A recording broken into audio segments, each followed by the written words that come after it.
how to start.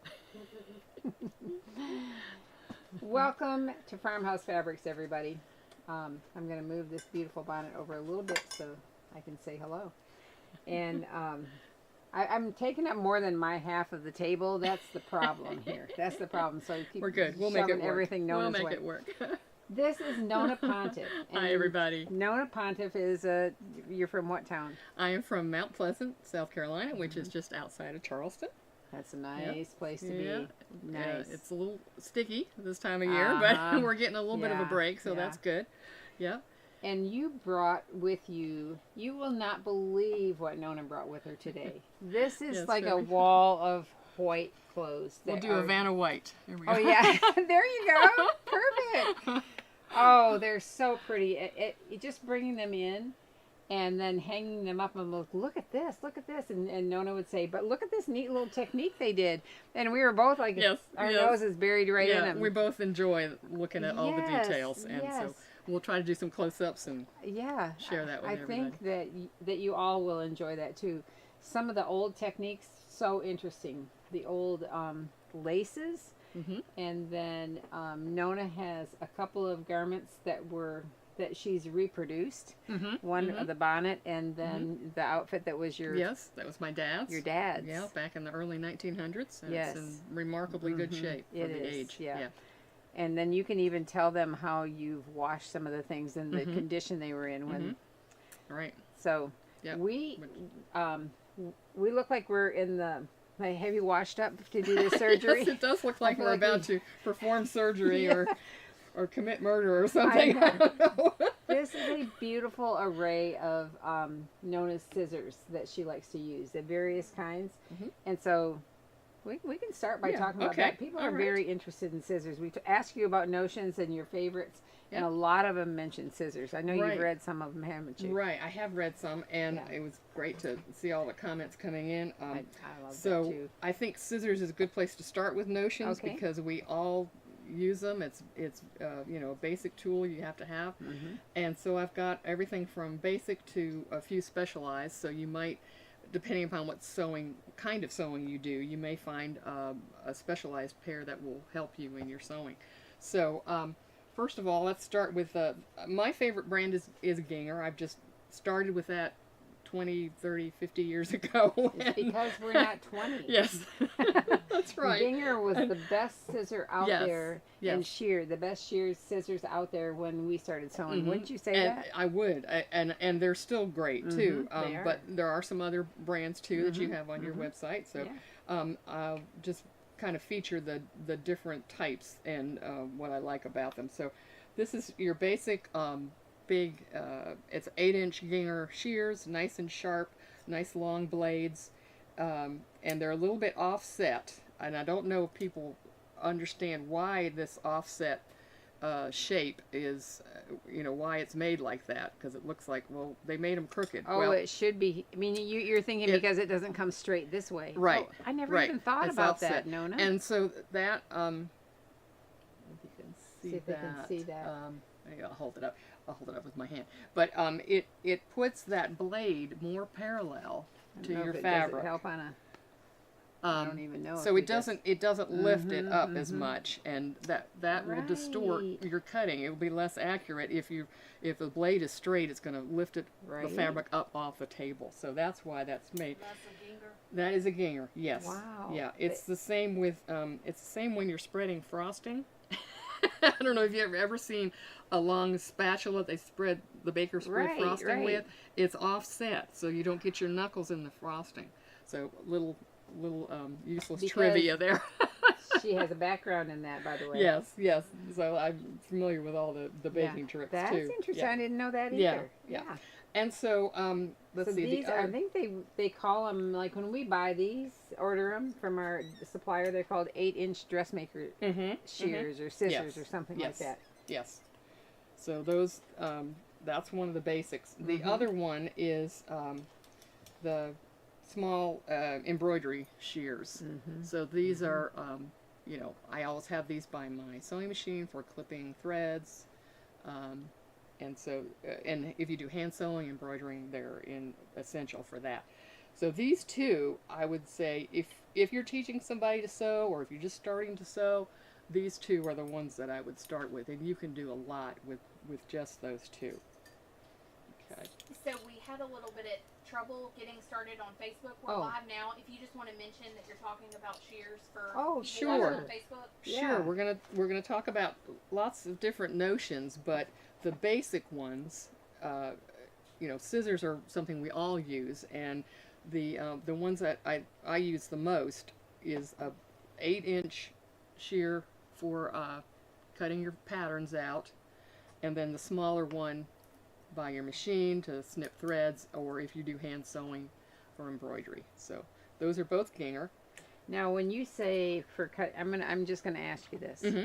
Okay. Because I know what you're gonna say, but okay. When you say for cutting your patterns out, you don't mean your pattern paper. I mean your fabric with the pattern pinned on it. Yes. Right. Yes. Right. Yeah. Paper shears is something different. Yeah, it is right. You do not want to use use that for shears paper. for paper as for fabric. Right. Absolutely. That's a good point. Yep. Unless, absolutely. I buy the $3 pairs at Costco, and we just put them up there, and when they don't cut fabric anymore, we cut paper. But now when you want really good ones, you should get these. All right, so into some specialty scissors that might be very helpful to you. I found these serrated ones. These are also Ginger. They're a little bit smaller than the big shears. I'll go to the overhead. The overhead works with YouTube and Facebook, and we'll hold it up for Instagram because Instagram is on this camera. Okay, all right. So this is a little bit shorter than the big cutting shears, and it has a. I wonder if I got closer, if they could see that. See that micro, serrated. They might be able to see that micro. You probably get close enough so that you can see. I should have cleaned them, but we'll see. We'll see. But you can see right along here, a little bit. It's not to be confused with pinking shears. Right, when we say serrated, that's a different thing. Yeah. But it's a very fine serration, and what it does is it grabs the fabric. So if you're working with something like slippery fabric, silk, it will, when you're using regular shears, it will kind of scoot away from you. Right. So this grabs onto it. So you might think, well, I don't do slippery, silky fabric. I probably don't need those. But if you are an heirloom sewer, I'll tell you, I found out by doing some experimentation. Go to overhead again here for a minute. That when you have that thread line to cut, I'm sure you when you pull a thread. You're working with very fine batiste, and you're pulling a thread to get a very straight on-grain line. So if you know what I'm talking about, if you do heirloom sewing. But this works really great for that because it grips the fabric. Oh, I can hear it. And you can really get a very accurate line. And the more accurate that line is, of course, then you'd stop and you'd pull more. Right. So the more accurate that line is, the better you're going to be able to do the next techniques, the rolling and the whipping and the attaching. Because all of that has to be on grain, or else it'll pull apart, right? Right. Or it'll exactly. Yeah. It won't roll as well. Right. So think about if you're an heirloom sewer, you might think about that. Also, if you're doing a sash and you want to trim those ends, if you do regular shears, have you ever? Yes, and it slides right off. It slides out, and then you end up with a curve and not a straight line. Okay, so I'm going to go to the overhead so they can see you doing that. All right. So this, you can see it. Yeah, they can. It grabs onto it really nicely, so you can get a nice straight line. Wow. Of course, I'm not as close to it. Yeah. If I was closer, that would look better, but you get the idea. Right. Yeah. Wow. Because those, especially the nice quality ones, they have a little bit of thickness to them, and they'll just scoot right out.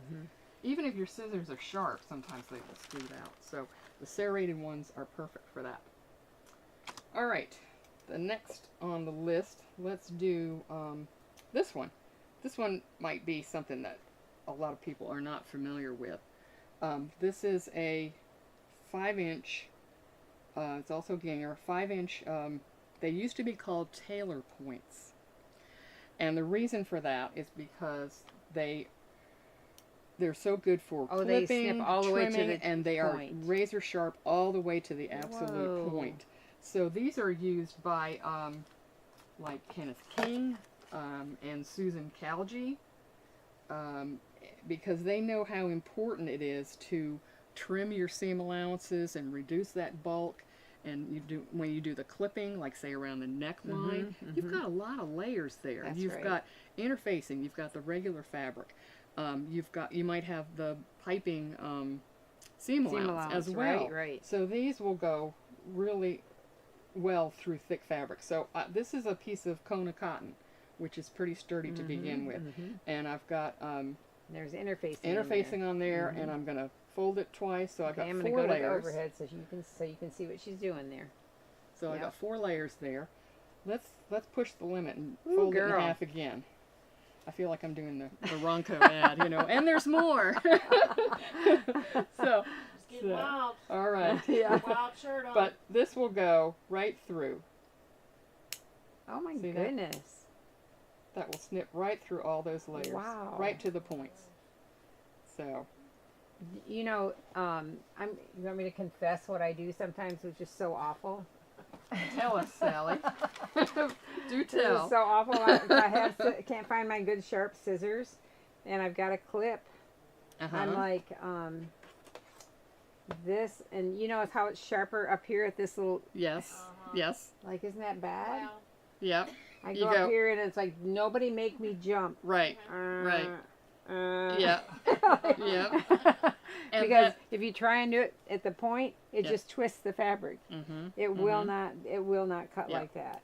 So these But you are like- fantastic. Yeah. What's the name of those again? They used to be called tailor points, but they've changed the name. I think Ginger has called them craft scissors. That I thought so, but you know Yes, that kind yes. of lowers the value in my mind when they say craft Exactly. scissors. I really It doesn't sound hesitated. very fancy. I know. know it's not. It sounds like something you could cut paper with. I hate Yeah. to say it, but Don't cut your cardboard. don't do that. No, don't do that. So okay, the so it's tailor- the same. Yeah. It's the same thing And now. and so like even on when people are doing the quilting with all those layers of flannel and stuff, and they need something right, sharp, they can right. cut into those layers, can't they? I know what you mean. It makes a chenille, the chenille quilt. Yeah. So, but if you do a lot of dressmaking, whether it's adult clothes or children's clothes, it's important to get those seam Right. allowances clipped Yeah. and trimmed, and sometimes there's even an occasion to do grading, which Yes, is yeah. it's time consuming, but it really makes a nice finish where you've got the seam allowances actually cut at different widths, and that it grades the thickness. And it's not quite so bulky looking when you Right. press that Right. lining in or facing it or will something look better, like that, right? and it'll also help you get that top buttonhole made in the back. Yes. How many Yeah. times have you had Yes, that happen yes. where it's just too thick, it's too fat of Yeah. an edge? So these are really handy. And they're like, you can just feel it. Yeah. And you can hear it too. It's just really strong. Yep. Yep. All right. Okay. So the next one, if you do machine embroidery, okay, A lot of people do these that. are. Let's see if I can show Instagram. Can you see those? I don't know Okay. if They have a little bit of a curve to them, and it's like a double curve. it is. And the reason for that is I use them mostly in my embroidery. When you get done with your embroidery design and you've got all those little jump threads, I take my serger tweezers and I can get over the rim. Oh, right. And I see that. this Okay, flat I'm going to part- show them here where they can see that. So you see how the tips are Yes. flat? The very ends of the tips are flat. Oh. Okay. Yes. See? Yes. So it curves this way Right. and that curves this way. Yes, and then And the very ends of the tips, you can get Yes. flat and Yep. absolutely parallel to the surface of your right. over the hoop. I cut my tails, my jump threads they call them, before I take it out of the hoop. Oh, that's a good idea. Yeah, Everything's so it's taut, still, and everything's you can taut, get a hold of and it. I do the tweezers to grab with one hand and then clip with that. So that's because if you're using a straight pair of scissors, you can't get quite close enough. No. Not to suit me anyway. Yeah. I see that. So perfect. All right. Oh, wow. So those are very handy, and these are called, I think they're 4.5-inch double curve. And there's, I think they're double curve scissors. And I think there's other brands too, but my favorite's Bernina. Okay. Ginger. And then Ginger. Excuse me, Ginger. Hey, don't they have kind of a big finger hole on those? They do. They do. And so your fingers aren't going to get caught up in there. I love that. Yeah. That's nice. Yeah. Pat says she loves her little Ginger scissors. She's had them for years. They last. They do last. They do last. But there's other good brands too. So, now, I'm sorry, I've got the wrong one here. Heirloom sewers. I'm talking to you again, if you're an heirloom sewer. I found these, actually, Lynn Weeks. I bought a pair from Lynn Weeks because she was using them. She's a big heirloom sewer, lives in Australia, and I took a class. And what is great about these is one blade is pointed, and one blade is got a little rounded tip. Okay? So they're lace and applique scissors, and the features I like about them is they're a little bit longer than your embroidery scissors, a little bit longer than most little pocket-sized scissors, and so you can go a little faster. And what you'd be doing with these is trimming away. Let's see what's a good one to do here. Got close up. You're trimming away fabric behind lace, or in this case, I have a sample I was trying some pin stitches on.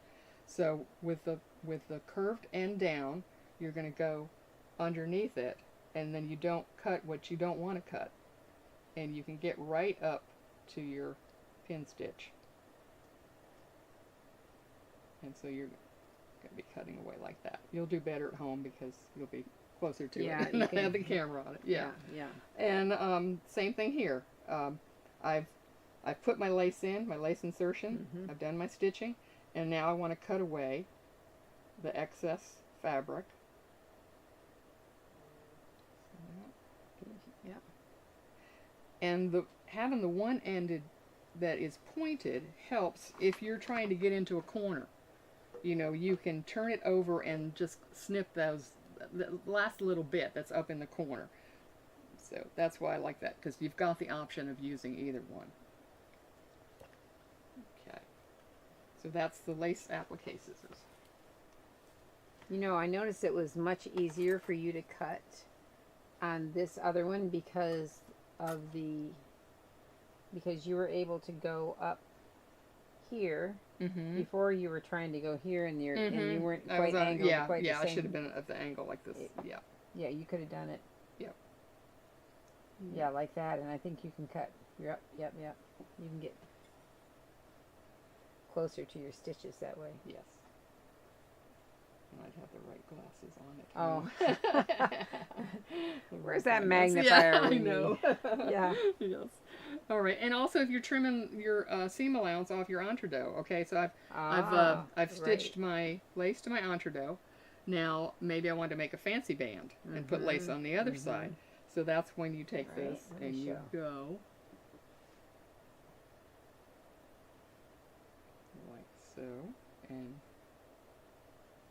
I mean you could do either side with this because you're not there's no lace involved, but you have that nice straight blade that just goes along and helps you trim away.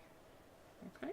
Eileen wants to know, do they make left-handed ones with the blunt and pointy blades? I think you used them both ways. I don't know. Being left-handed, I don't think it. I think you'd have to have a specifically left-handed pair. Yeah. Okay. I haven't seen any, but you might find some on eBay or internet search. Yeah. All right. Now we've gone from the. We've gone from the big boys to this little tiny gizmo. This is cute. And I got this from Sally a while back, and I absolutely love it. That's why it's so cute. Absolutely. They have it, and I keep one in my purse, and it's the I think itty bitty. You can take them on the airplane, I think. They're itty bitty scissors. They look like they came from a Cracker Jack box. They do, but they're just fabulous. Look at how tiny this thing is. Isn't that So cute? cute. Yeah. So you can put them on a keychain. I think we just sold our last orange one today. But we might, I don't know if we have any other. We're out, right? We're out. And We might have to think about getting more. They do. Yeah, I mean, you're not going to be making a dress with them, but when you're Yeah. when you're out and about and you want to snip off a price tag or something, yeah, that's right. It's great. So these are just, they're so cute. I had to show those. They came in a lot of colors, and then once in a while we decide, well, I guess we're gonna not carry those, but if people are interested, we're gonna have to get them back in again. All right. Well, I love that. Okie doke. So should we go on to some pretties? Yeah, sure. All right. Why don't you pick one and we'll bring it down. Well, and talk about it. I love this. Right Okay. here. Okay. Let's start with that. This is so beautiful because your story behind it is like fabulous. Like where they came from. I mean, where they might have the pieces might have come Yes. So this is a piece that is typical of what's called Normandy lace, from. Let's see if I have. and it's lace patchwork. This piece. I'm gonna see if we can hold it up for Sure. the Instagram folks and see, and then when we go to the overhead, you guys will see what we're talking about. Look how beautiful that is. So it's just different pieces that were patched together because probably the rest of the garment was no longer usable, but they didn't want to throw away the beautiful handwork. Right. So this was probably the back of a garment. Like a baby bonnet or something, you yeah. think? Yep, the back of the crown of the bonnet. Yep. Wow, I could see that. Mm-hmm. Maybe even just this, and then they added the lace to it, probably. Mm-hmm. I think they did. Yeah, and it's all bordered with lace insertion that's been shaped around the pieces. But here's the cool thing, Nona. This is because we often don't think of using an edging like a lace insertion. Right, right. But look how beautiful that is. Yes. Usually when we talk about doing lace shaping, it's an insertion that's straight on Straight both on edges. both sides. Right. But this adds a tremendously beautiful dimension to the product. Yeah. The project. It really I borders. love that. Yes. Borders it nicely. Yeah. Yeah. So I assume, since it's called Normandy lace, it was from Normandy, France, and it might have been used. It might have been like a souvenir piece that someone bought. Oh. Yeah, to bring home. Yeah. Well, here you've got, and you have different sizes of English netting down here. Yes. Yes. Like this is a bigger hole opening, bigger hole. These are really, really tiny on this one. And that just adds to the It to does. the charm. It's beautiful. And these to me look hand stitched, right. and these look Like they machine could done. be machine done. Mm-hmm. So, what do I call it? What do you call this? The Ayrshire. I think it's that Ayrshire style where it has these little needle. Is this fillings. part? That's part of the Ayrshire style where it's filled like that. Yeah. Laura Thompson's the expert on I know Ayrshire she for is. sure. I yeah, know so she I know is, definitely. I know just a little bit. But, Yeah. that would be my guess. That's beautiful. So what do you think they did? Did you think they used it like just a dresser scarf or something like that? I mean, is that what people would do? The size of it makes me think it was a placemat, but I would hate to eat on that. I know, me too. Me too. Maybe you just dress up your table with This. it. Look at this. I mean, that's beautiful. You know, they had beautiful. When I see the netting, I always think of princess lace things because they're so gorgeous and delicate, like a veil, a wedding veil, and that type of thing. But this is so pretty with the embroidery on here too. All right, Beautiful stuff. Should we talk about? Let's talk about your. This one? Okay. Okay. I love that. Okay. That's pretty. So this one came from the London flea market, Portobello Road. And it said 19th century on the label. And it's a really unusual bonnet. I had never seen anything like that, so I had to buy it and bring it home and sort of figure it out. I had never seen pink insertion like that. And when I got it home, I realized it was regular white insertion, but they had backed it. This is a great idea, everybody. They had backed it with pink fabric. Love that. Hey, this is like, instead of elastic, they use string to tighten up. Yes, and probably these ties were added later. It's a different fabric. We'll get a close-up of the main fabric in a minute. But they were concerned having ties around the baby's neck, so they would have the strings that would tighten it around their head like that, and that would keep it on, and that gave it some adjustability too. Well, I looked at this earlier, and I didn't realize, and you said we were going to talk about this, but I didn't realize that this is like a dimity. Yes. Right here, this puffing strip. Yes. But I did ask, are there 2 layers of ruffles? And Nona said, what? There's 3. I mean, this was, whoever made this, Grandma really went, kidding. Went all out, because there are 3 layers, and the ruffles are a different fabric. The ruffles are plain. Well, tell me if those are done by hand, because that's so tiny. Those gathers are so tiny. Yes, I can Look see. at that. I can see the roll and whip. Good night. Should we get a close up? Yeah, of we that? can get closer. See how- See if we can get it really close. You cannot believe how tiny these each little ruffle is. It's really tiny. Oh my goodness. But you can probably see against the blue fabric. You can, I think. Yeah, look at that dimity. That's Bare Threads used to have a dimity very, very similar. It's called what's called dimity voile dimity or something. It's so gorgeous. Yeah. But it's so gathered up and just so full and just beautiful. So let's see what you did. Yeah, I did a modern version of it, and this was in Classic Sewing. So you too can have one of these. It was in, if you still have your downloads, it was in the summer issue 2019, Classic Sewing Magazine, and it was page 91. It was called the Portobello Road Bonnet. Wow. So I simplified, instead of separate strips of of puffing, I used, this is all one piece. Oh, yeah. From here to here. Yeah. It's all one piece. And then the Swiss embroidery is laid on top, and then behind it is a strip of pink fabric to give a little bit of color. And that pink fabric was bias cut, so it would fit, it would shape around. Smart. But we've got the same real fancy 3 ruffle front. And do you have them sewn all together? Or do the you have bottom, them the bottom layer. She had. Let me see if I can show from the front. The bottom layer is all one with this. So from here, counting the bottom layer to here is all one piece. Right. It's included in that. Yeah. And then this is one piece that was folded in half.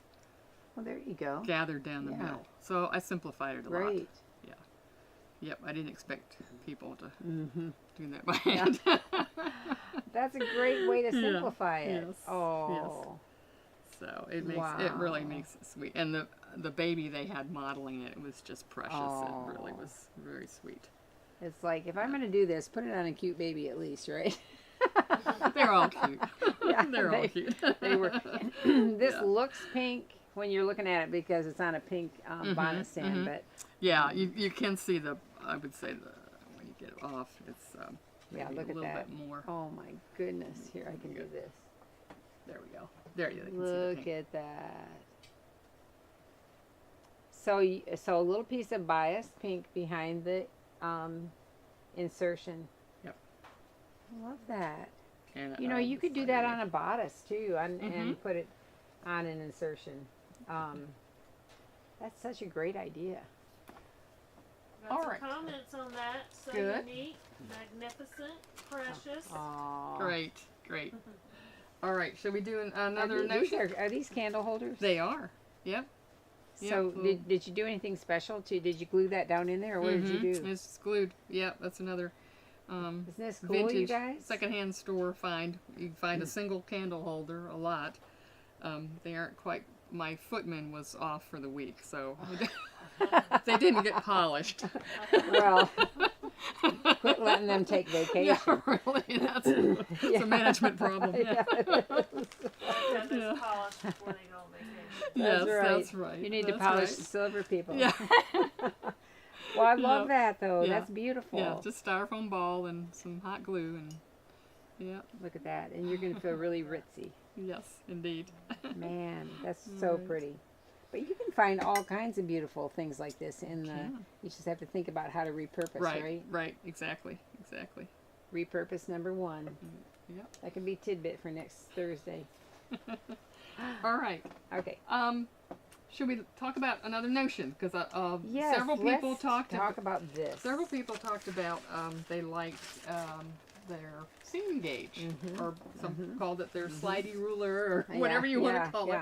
So here's your basic model, and I have several of these because I use them at the sewing machine. I use them as ironing board, and that's your basic model, which you can do a lot with. I use it when I am hemming. Say you want to turn up a hem. Let's say we're going to do it's a flared skirt, so we're going to go with a small. Okay. Let's say we'll do an inch just for demonstration. Okay. All right. So we've got the raw edge folded up, and then if you're going to do an inch hem or whatever, I take it to the ironing board and you shove it down I in just place. push it down to where it should be. That's a good idea. And I pin it. And then I go to the next one. And I get that lined up just right, and I pin it again.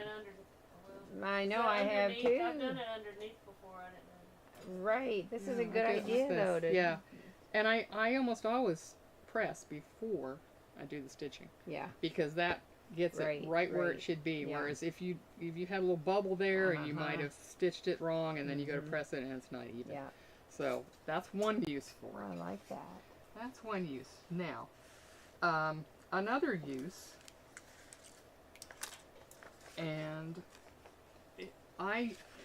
if you have seam allowances that are smaller than you want to work with, it can be a challenge. Like a 1/4 inch seam allowance to me is a little bit too small.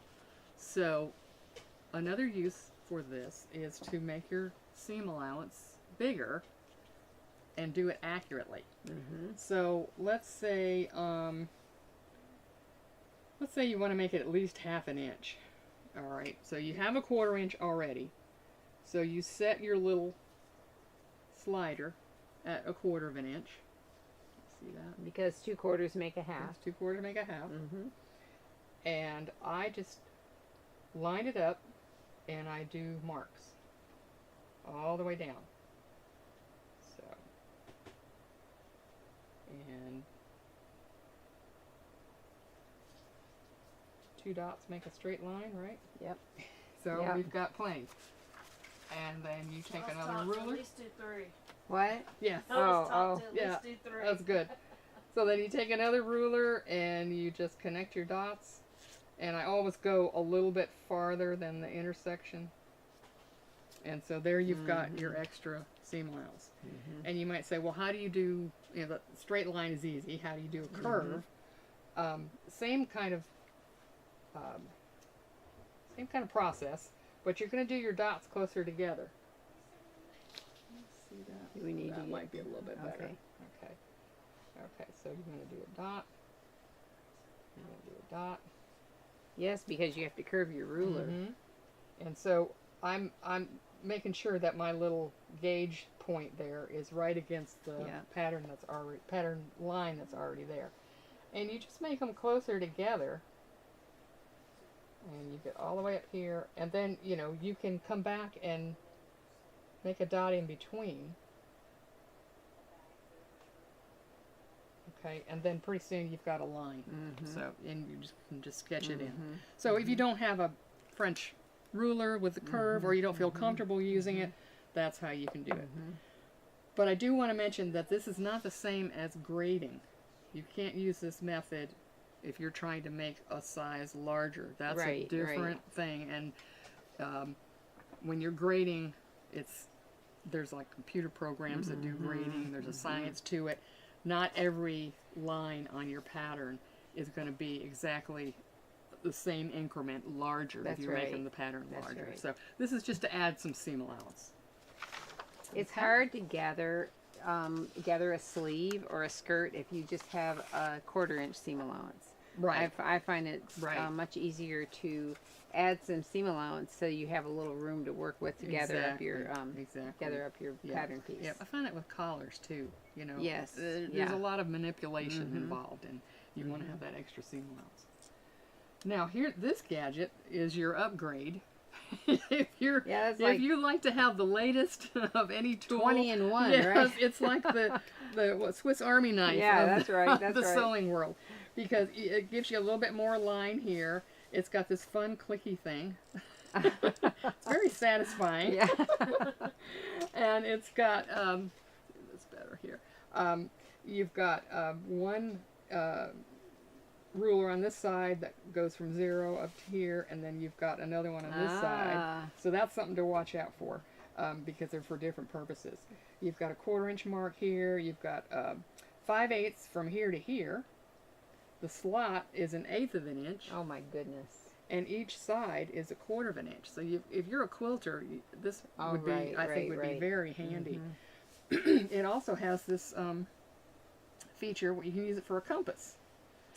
So oh my goodness. You can we pin into the surface? Oh, if you can, this would be kind of hard, but okay. Well, maybe I'll just have you put your finger there. Okay. So I'm going to make a 4-inch circle. I mean, we can try. Let's see how far down this pin can go. Well, at least I can go. Okay. At least I can go here. Yeah. Okay. So I've got my little gauge set at 2 for a 4-inch circle. You think back with your geometry, the 2 inches is your diameter for a 4-inch circle. Is your radius? Isn't it your radius? Radius is half that, isn't it? Yeah. So a 4-inch would be diameter, right? 4 inches is. Yeah, you're right. I'm sorry. You're right. Yeah. Now. Yep. Okay. I remembered my circles. You remembered it much better than I did. Okay, so now we're just going to go around. Okay. I caught on the paper. So it's a lot of fun. It's like you're back in school. Like a spirograph. Yeah. Okay. Oh, there you go. Yeah. Look at that. So from. So if you maybe you're doing what's that kind of quilting where you they like yo-yos? Yo-yos. Yeah. Yeah. So I had it. Where did I have my little? There we go. Oh, here we go. Yes. Yeah, let's turn it so. So there you go. 2 inches is your radius, so it's half the distance. Okay. Yeah. Well, this is a handy little booger. It is very handy, and there's even some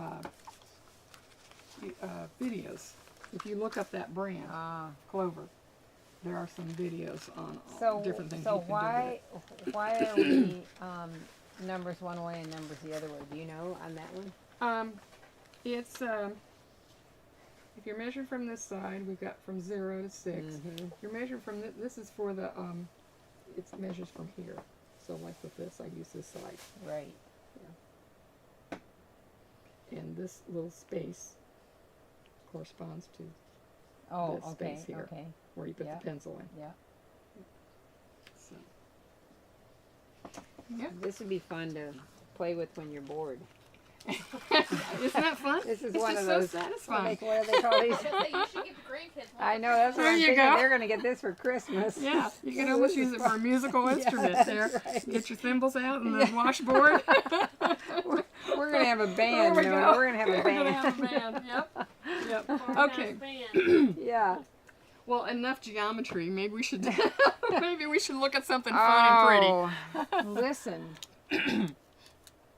What should we do? I think, let's talk about this one. This one. Okay. This one is just so pretty. So this one you'll notice has a continuous panel down the front, almost like princess seams. Right. Yeah. And it starts at the neck, doesn't it? And we've got a gathered waist around the back, but the front has this gorgeous panel with all the Swiss embroideries. And it has what are called robings. They're called what? Robings. Oh, robings. This right here, this part, called a robing. Yep, and it goes all the way to the hem. Yeah. Well, I love that they did different techniques. Yes. With the way they applied this, right? Right. So we've got a panel of tucks. We have a panel of the Swiss embroidery. This was applied with the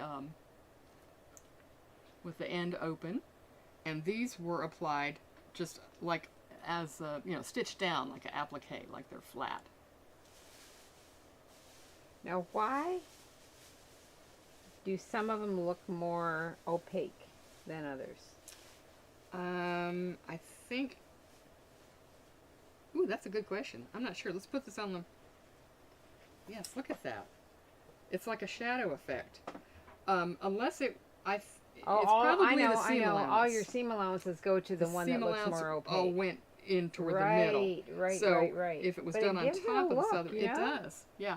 Can they see that on there? Yeah. You can see the difference in the color. Look at that. Yeah. But I think it's so interesting that they've left these edgings loose like this, because that gives it it movement. It does. It's really neat. They chose to keep them flat too, whereas on the side it's gathered up a little bit. None of these are gathered on the front. Nothing's gathered. That's flat too.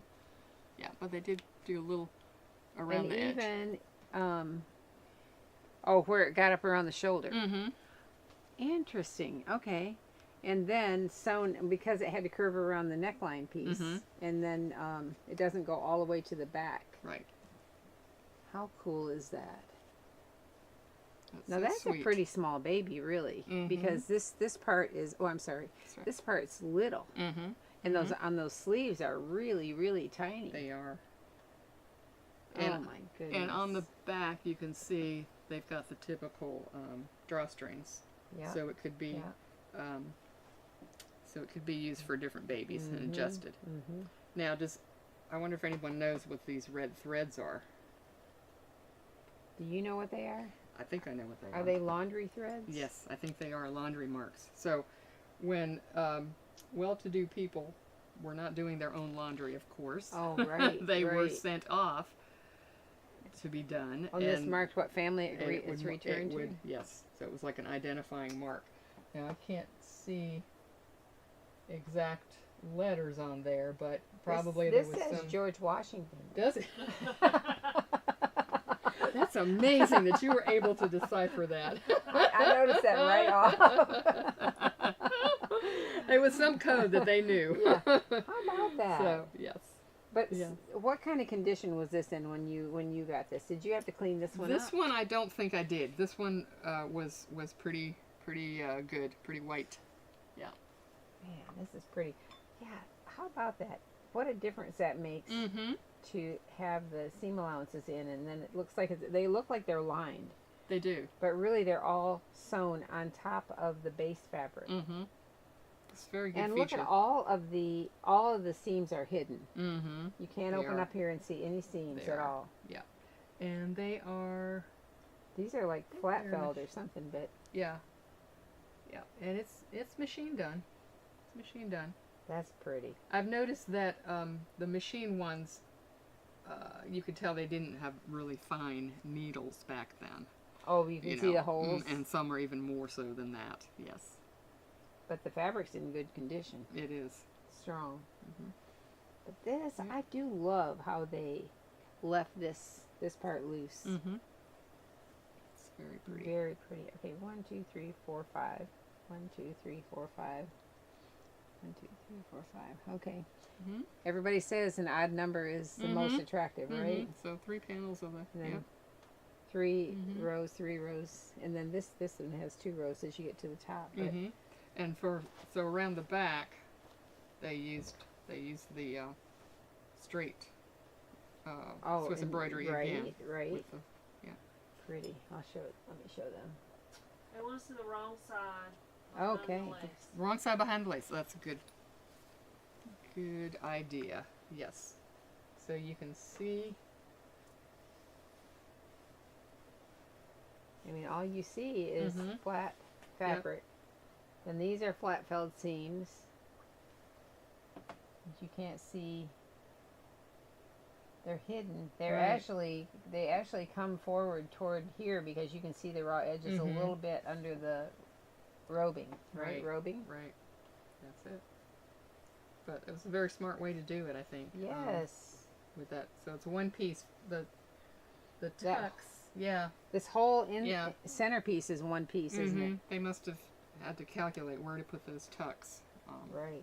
Which that would be a challenge. Math. Again, Yes, it's math. your math. It's your math. Wow. Indeed. Yep. So there she is again. We'll just. Yeah, that's pretty.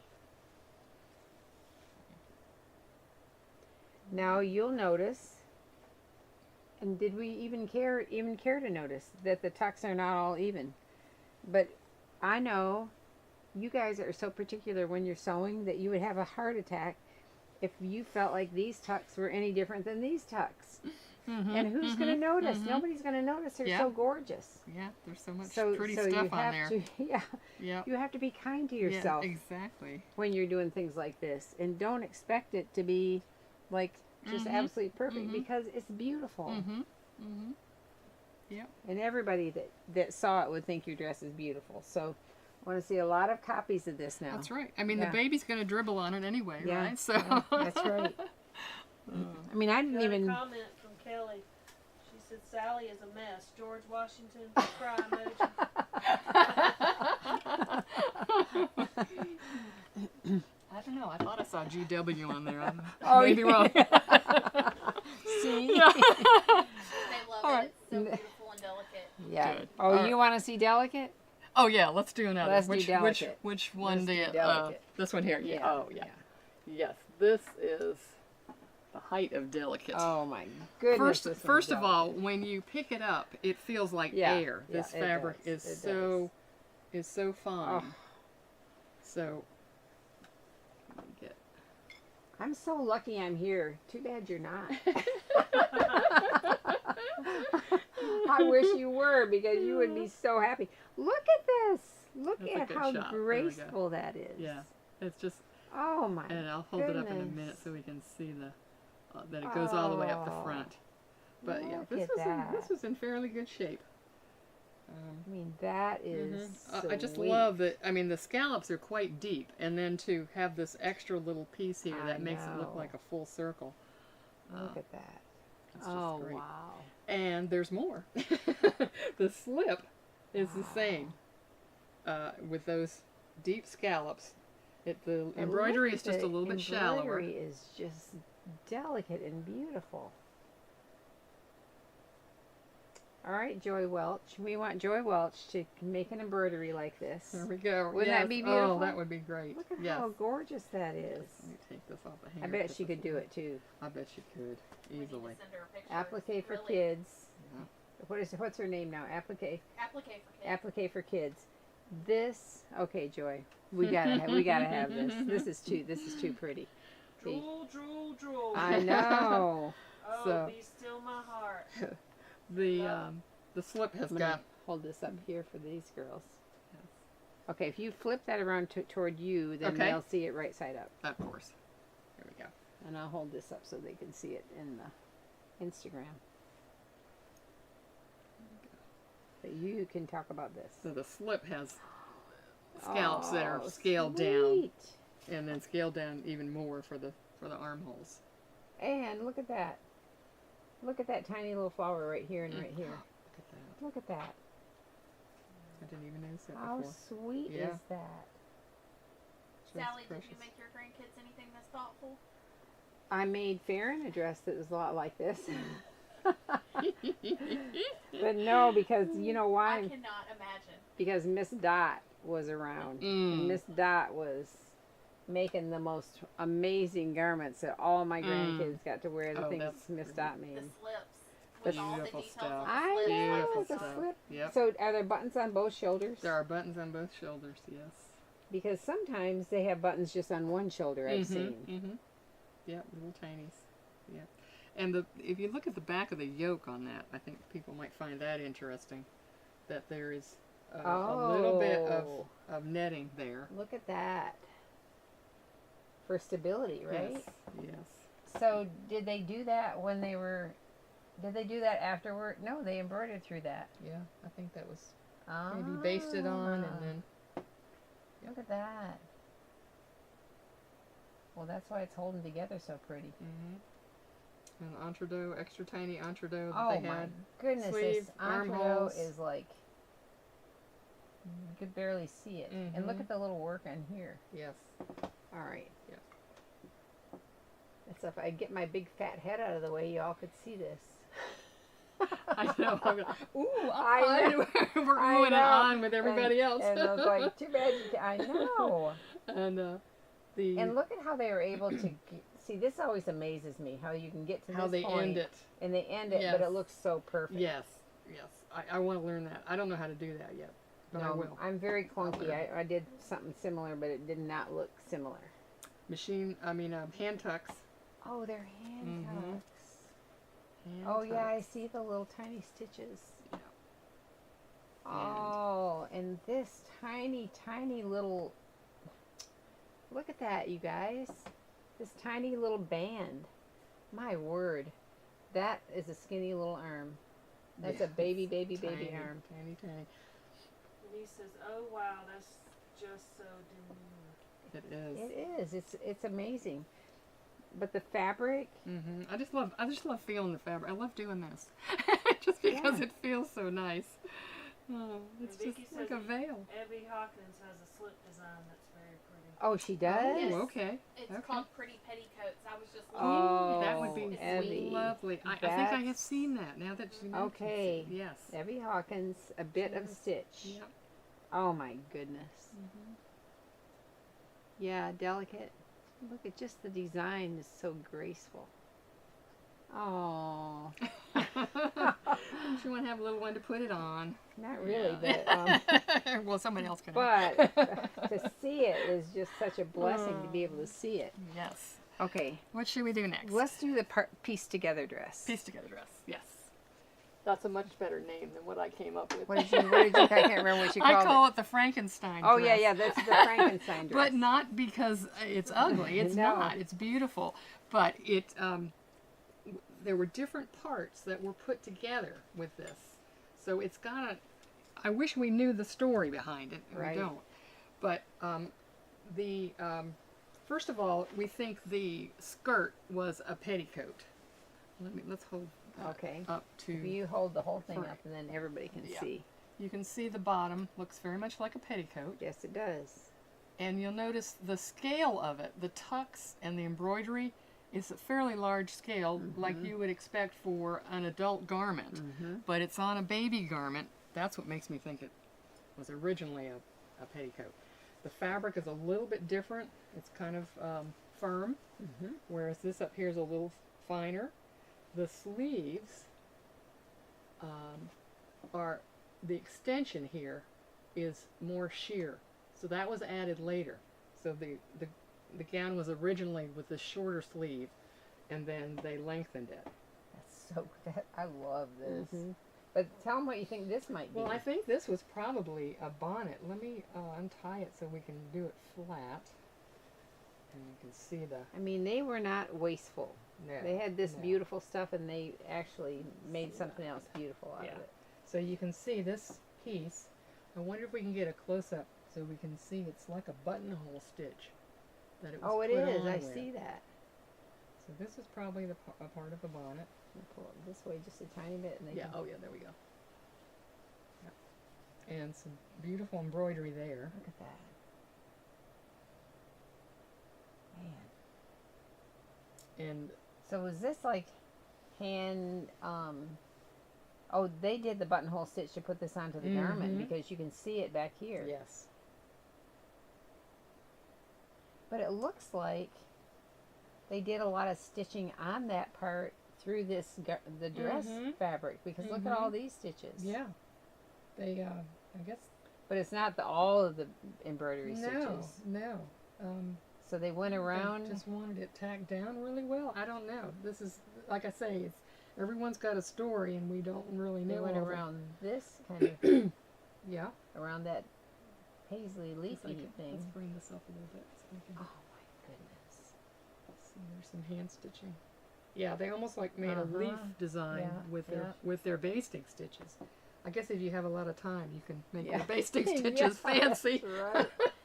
Man. But again, this has got the drawstring back. I think this is interesting where you said they added a sleeve in here, a long sleeve under this little short sleeve guy.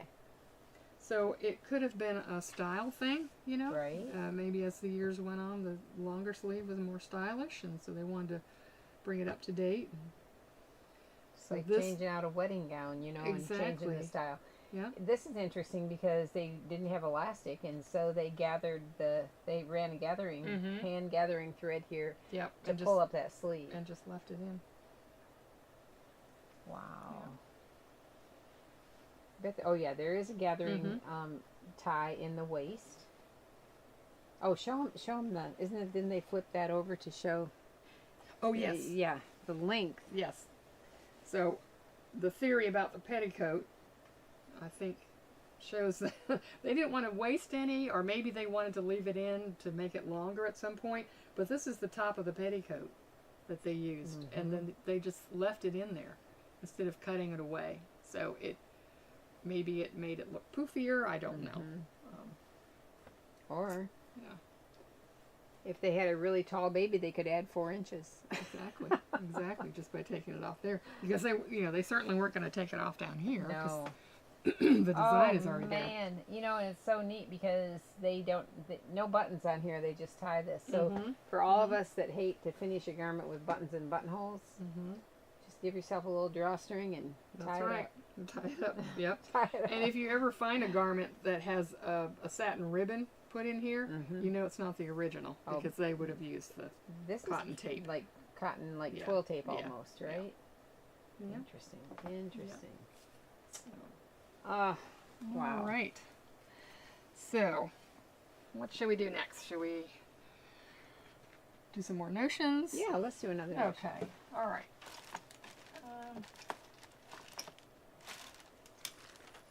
Oh, yes. Some goodies in here. Got some goodies in here. Well, quickly, let me just talk about these. Okay. These are so handy, and I think you still have these on the website. Don't you? I do. They come in 2 different sizes. Little glass jars. Little glass jars with a screw-on cap. If you've ever put beading on embroidery or smocking, and you have those little containers that are like a little clamshell, and they're hard to open, and once you finally do, everything goes flying. It goes all over. Just trying to open a bag of potato chips.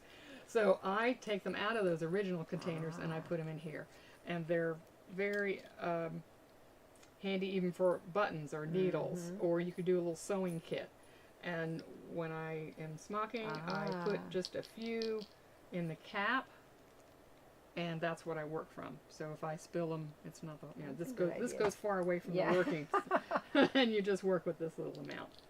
So I think a lot of times when you order pleater needles from us, we send our pleater needles in those little glass that's another containers. Great use. Another great use. I always worry about pleater needles getting like bent in the mail, and even if you have a piece of cardboard, even the cardboard can get bent. But I don't think those aren't going to break very easily.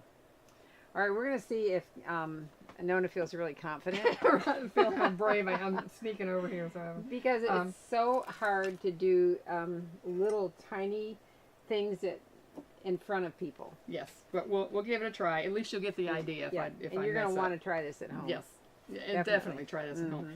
Now, Sally sells a lot of spaghetti bias in all different colors and things. But it's not cute and tiny. But it has its uses for straps and such, and bows. But if you want to do a real fine one, like this. Yes. Say you wanted to, you couldn't get a good match with what's available, so you want to have an exact match for your fabric. This dress was in a Christmas, let's see, maybe you can find that there. Christmas Autumn Classic Sewing Magazine. Autumn. Yes. Classic Sewing Autumn. Yes. 2022 Autumn. Yeah. So what I've got here is the finished product. These little tiny turn cord bows. Look how sweet these are, you guys. They're really small and tiny. They're bias. There is no cording in them, even though they're called turn cord bows. This is stuffed with the seam allowance, so you don't trim the seam allowance down real small. It actually works as like a stuffing and makes it that nice round shape. But then you get an exact match, and it looks really dainty and small. I'm gonna go to the overhead so they can see the lay it out on. So Look how tiny that see how is. small it is. Yeah. And I do knot my ends. I know some people prefer to turn them under. Gail Doan would never do Yeah, this. I know. Because I try and put my hand over mine whenever she's looking. I'm like, don't look at my ends because they're tying a knot. And they look beautiful that way when they're turned in. They look they beautiful do. that They way. do. But this is so tiny, it would be They're quite so difficult. sweet. They look like an expensive bead down there. I thought it looked, like a little accent. So I like it. Little I like it. tiny drop of fray check Oh, or good no fray, idea, good and then idea. pull that knot down real tight and Yeah. trim off the excess. All right, I'm But gonna go anyway. real close to that so they can see. Yeah. Look at how little, you guys. So sweet. Yeah. So if you want something real special and tiny like that, I use my loop turner. Now, you might use it, let's see if we can do it overhead of that. I'm too Where far. am I? There we are. There you go. It's like, where's my cursor? Yeah, I know. I don't know if they can see. Yeah. If they can see it. So on it's there. got, if anybody grew up in the 70s and you did latch hook rugs. Oh yes. That's it's what like it that. works It's a like latch that, hook, doesn't but it? it's teeny, teeny, tiny. Right. So if you want to do something that small, here's an example. This was done with like a 1-inch wide bias. I'm gonna slide you down just a little bit more. I keep slipping away. If I would clean up my area, you You're could be fine, down here you're in the fine. middle of the. So I started with a 1-inch wide bias, and these are extras, so I can show you if I mess up the first one. We'll see. But if your cord that you finish with is as tiny as the ones that I'm showing, you've got to flare out your stitching on the very end, and that'll be extra that you cut off. But to help you get it started, you've got to flare out your stitching. So Okay. that would mean this seam allowance is more narrow than all the way Correct. down here. Yeah, this is the cut It edge, gives you a little more room in this tube right here. and to that's the work folded with. edge. So that that helps you get it Mhm. started. Yep. So what you would do, let's see if I've got, let's try it with this guy. So I'm going to get it hooked, and then I'll take my hands away, and I'm going to hook it on to the seam allowance, because you don't want to hook it onto the cut edge, or it'll just tear right out. So here I've got, alright, can we get a real good close-up on that? You see the hook. Can you guys see it? There's the Okay. hook. So that's going to go over the top of the cut edge, and then I've got the little latch hook sticking out, and it's grabbed into the seam allowance. So is it in, or is it just at the stitching? Do you think That's the stitching. it But doesn't need to be? Or is that okay? I think that'll Okay. be okay. All right. Yeah, let me grab it again. So you'll do a lot better when you've got it closer to you at home and you can play with it. All right, so now I've closed the latch. You see the latch is closed? Yeah, and it doesn't Okay. clip or anything like earrings. No, it doesn't. So then you start pulling on it, and you have to keep tension on it. If you lose tension, it'll come unhooked. So Sally is going to pretend she's my sewing machine, because I hook this onto my needle clamp. The little adjuster thing, little screw that sticks out. You can hook that On your right on sewing there on my machine, sewing right? machine. Yeah. And then you start pulling, and you have to kind of Fiddle with it and coax it. Hold your mouth just right. And it will eventually. It's coming. You might have to lick your fingers a few times. Yeah, I wish I'd brought my tap shoes so I could entertain you while I do this. I slide it up just a hair here. And so once you get it started, you'll realize. And then look at that. That's satisfying right so there. when Boom. you get to that point, you can take it off and just. Look at that. Okay, and you can roll it a little bit. Nice. All right. So the amount of fabric that you start with will vary by how thick your fabric is. Mm-hmm. You may need more or less seam allowance.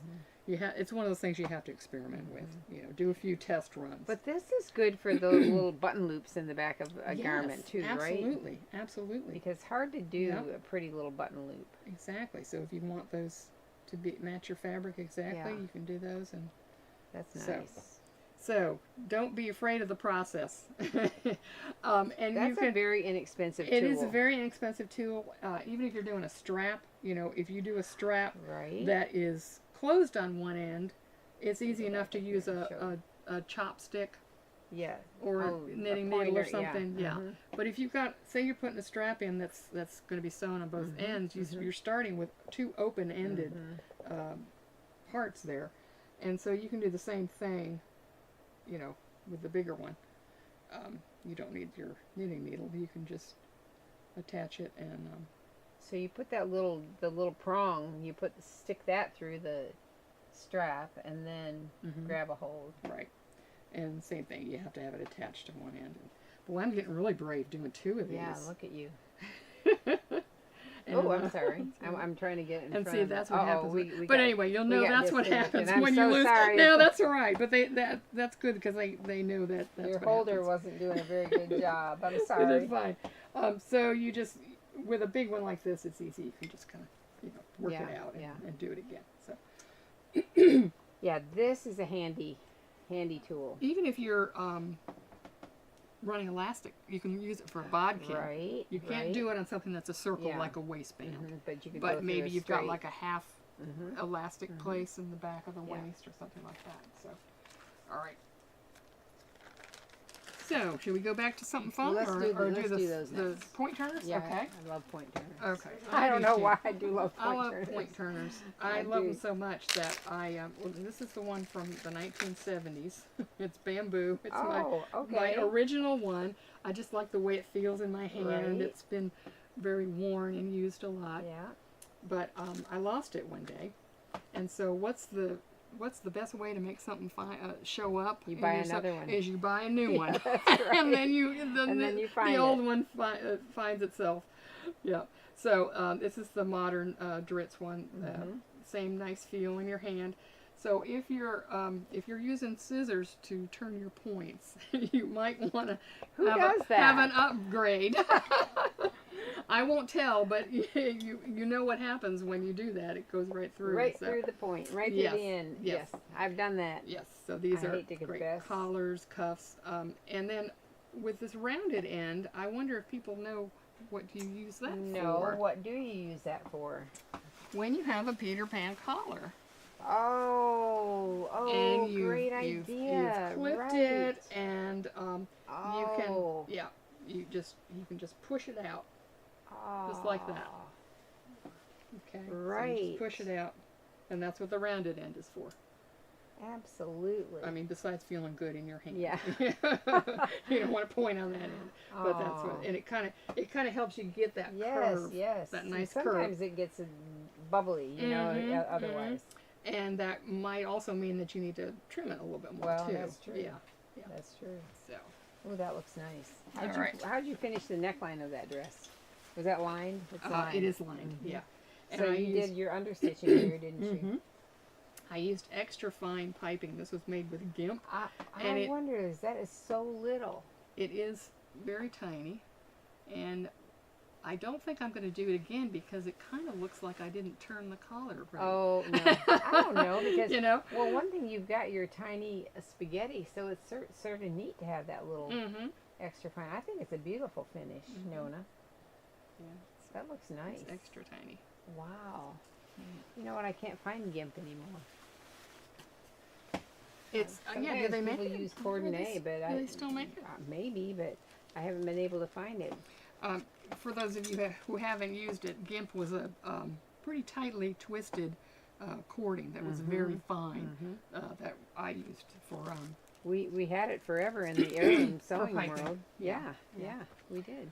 All right. Well, where should we go from here? Do we want to do more garments? Do we want to do? Let's drawing, talk about the little. Okay. Yeah. Oh, and then these. Let's definitely pull these. Okay. All right. Alrighty. So this one is for a bigger girl. Maybe it's a size 3 or so. Would you guess? Very very ruffly. Yeah. So that's really sweet. high style Edwardian, I would say. Very full skirt. The fabric is very fine. As a matter of fact, it's got a few condition issues, as you might But expect. it's so beautiful. And the back of the it lace on it is is gorgeous. fancy too. The eyelet, I should say, the eyelet, the embroidery. Yeah. I get scolded by people in my Swiss vendors if I call this lace. Lace. That's not lace. Yeah, it's embroidery. That's embroidery. It's embroidery. Yeah. Like it's all lace to me. Let's take it off and I can put it on the blue. This has got a beautiful covered Oh, I placket. see that. Okay, we're Let's gonna do go. overhead on that. Yes. All right, I'm gonna get out of your way so you can scoot down this way. So. Look at that. So hidden buttonholes. And the yoke in the front is All right, you can flip it around same this in the way a little back. bit. Okay. Have it face you. There we go. I knew that. I just forgot. That's all right. It's okay. I get so We feel like we want to show it until it's very Yes, natural to do yes. it that way. Look at all the puffing and everything. Yeah, That's so it's got this neat. very gathered, and then the lace ruffles go in. That's interesting because the other outfit, the lace came out this way. Wow. So a little panel all the way down the front. And the Swiss embroidery. This is quite interesting on the edge too. This is so intricate. So that overhead. The neat thing about and see this matches the insertion matches. Yes. That we never see this anymore. You know, available for purchase ever. Let's get it. Can we get a close up on that? Okay. So we can. I mean, Swiss embroideries are like so They're elaborate at this stage. They at are. this stage of history. Yeah. And the insertion has that same. Oh yes, Same design. right here. And this insertion, the French lace insertion, has the same design as the edging right here. See if we Oh can yes, it does. see it. Yeah. Man, if they made that again, that would be a good seller. Because this is good for boys or girls. With the little dots aren't too flowery. Right. Right. Oh, that's pretty. So that's a little gem. Yeah. Pat wants to see the tatted bonnet. Oh, okay. Okay, sure. We'll show that. This is just... I don't know how to tat. If you know how to tat, you're going to Man, realize how intricate this is. I've never seen But flowers like that. Yeah. Wow. It's... I wonder... put Oh, this would on show up on here, here. maybe. Lay it We'll down. see. With a little bit more color underneath it. Or maybe it's better over the Oh, blue. that's pretty. But That's pretty. yeah. So, Wow. and it has like an extra flower here that's Oh, got more yeah. dimension. Right And here, these too. are just, it looks like they're Never made in layers almost. Yeah. This was given to me by a friend who had a relative that did tatting. And it's just incredible. And then the back of it, there we go. And the little, I don't know what you call those. If you tat, I'm sure you know what those are called. If anybody knows, maybe they can comment what those little individual flowers are called, but they're attached by just a string. I know. I don't think I've ever seen it made like this. I definitely have never seen this kind of thing. That's beautiful. Wow. It's in great condition. It is. I'm surprised. I think I found one little string that was broken. Wow. But that you stand that up and then they can see it. Janice's gorgeous tatted Yeah. It is. Wow. Beautiful. All right. Well, should we do one more? Should we do this? Yes. Yeah, I love this. Let's do that. You want to start with? This was the original. This was made in the early 1900s, worn by my dad when he was just maybe 3 years old or so. He wore it in a family wedding.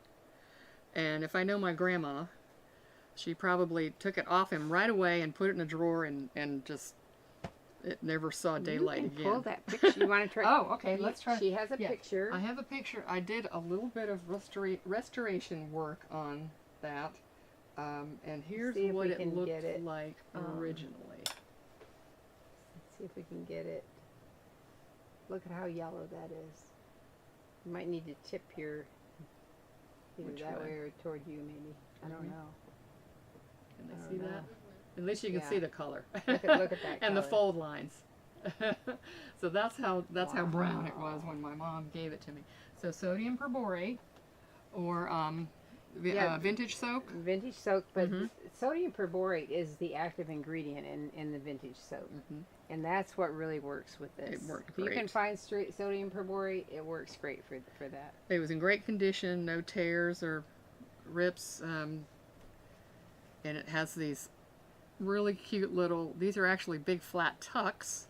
And they look like suspenders. And they look like suspenders. So it's really basic boys button on. Man.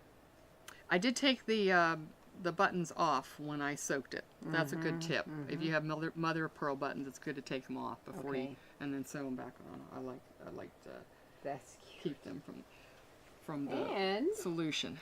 And so this is the reproduction. This was also in classic sewing. So we'll see. There should be a tag in here if I did my job right. All right. So this is the little wedding suit. It was in the summer issue of Classic Sewing magazine 2021. Now there isn't a pattern for this particular one. I based it on the Children's Corner Boys Basics for Boys 3 is what I used for this, and then just I put the tucks in and changed the collar just a little bit where it buttons. Wow. So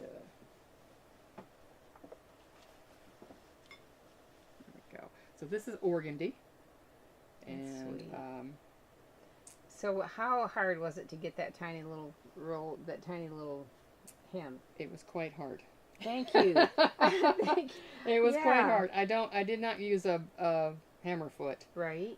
It was just a lot of very careful cutting and folding and pressing, and I think I even had it taped on my cutting board to get it straight and on grain. So it was tricky, but the effect I thought was just fabulous. I love it for, too. You know, not too lacy for a boy's garment.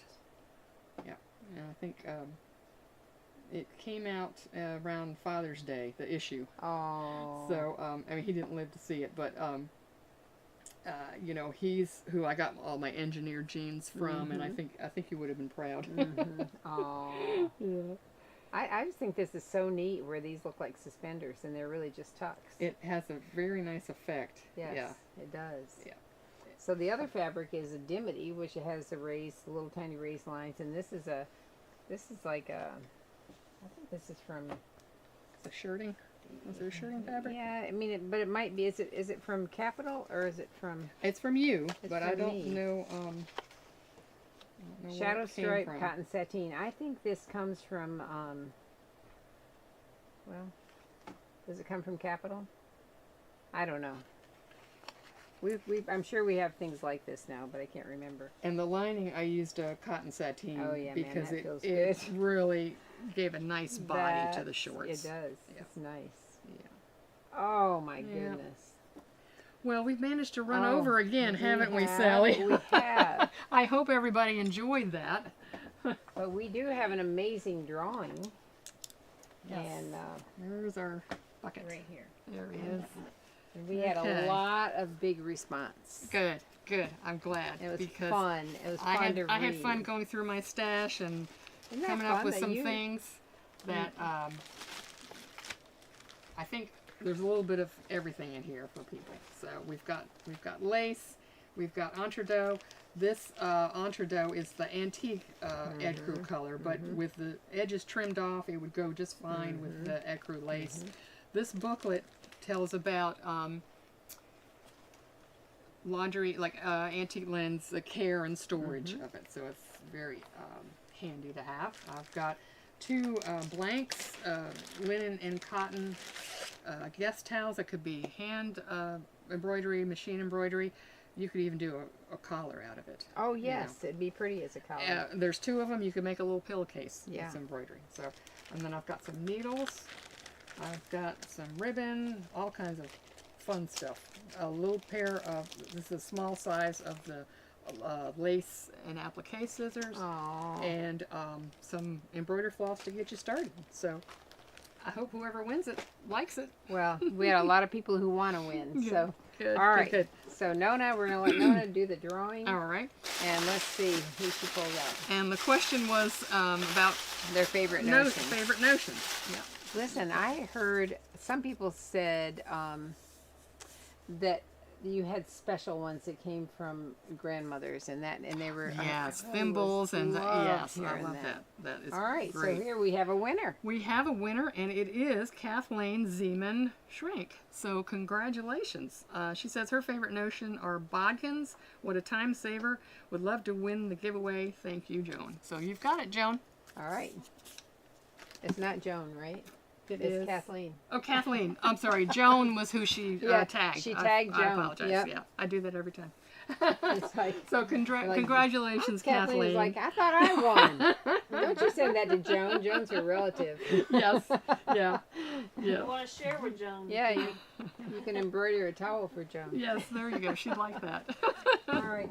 Nona, thank you very, Oh, very well, much. thank you for Oh, my inviting me. Or maybe I goodness. invited myself. I don't know. Well, listen, she's always invited. Oh, we didn't even get through everything. we No, got some other no. lace we'll have to Yes. get to next time. Yes, and we'll have to do so it we'll again. have to do a part 3. Okay, part 3 it is. I would love that. I would love Okay. that. Thank you, everybody, for joining us. And thank you, Nona. You're welcome. And thank you, Nona's husband. He's like, is she going to get off pretty soon? Come on now. All right, folks. Bye-bye. Bye-bye.